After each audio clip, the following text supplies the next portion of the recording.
everyone! Here we are again talking about knowledgeable topics that worth watching for. I am Juseyan Torrenueva from grade 11 Dimangan, and today I will share my insights on the history of our Philippine politics and how it affects our current situation.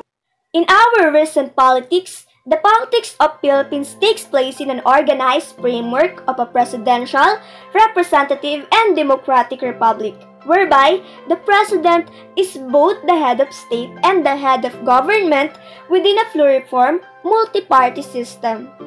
This system revolves around three separate and sovereign yet interdependent branches, and those are the legislative branch, the executive branch, and the judicial branch.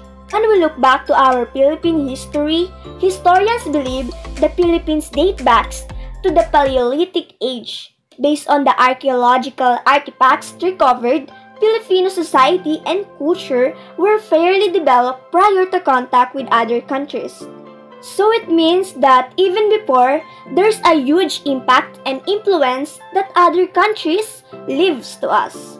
To continue what happened, Ferdinand Magellan came to the Philippines on March 16, 1521 and claimed the country for the Spanish crown. The colonial government was established in 1571.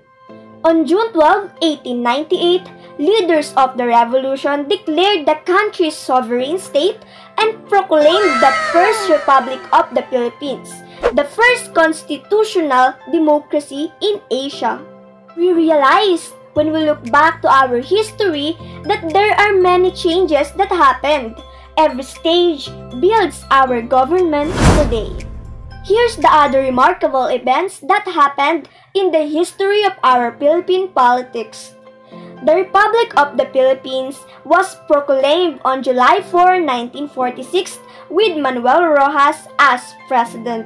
Massive rehabilitation and rebuilding out of the devastation brought about by the war was started. In 1972, martial law was declared by the President Ferdinand Marcos. Political repression and economic deterioration during the martial law years resulted in the historic People Power Revolution of February 25, 1986. This led to the proclamation of Corazon C. Aquino as President of the Philippines. These insights and events made me realize that change and evolving really takes place. From the barangay or balangay that started in our history back then the datu as the executive chief. This shows that even before, there's already a government. Today, we have our president, vice president, senators, House of Representatives. Look how our government evolved. After so many events that happened to our country, I believe it's all worth it. The freedom and the changes we can see right now are the proof how our government evolved and become better. We experienced democracy, peace, and unity.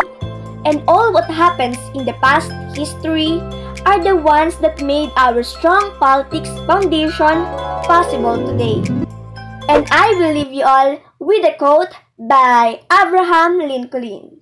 Democracy is a government of the people, by the people, and for the people. Thank you so much for watching. This is our project in Philippine politics.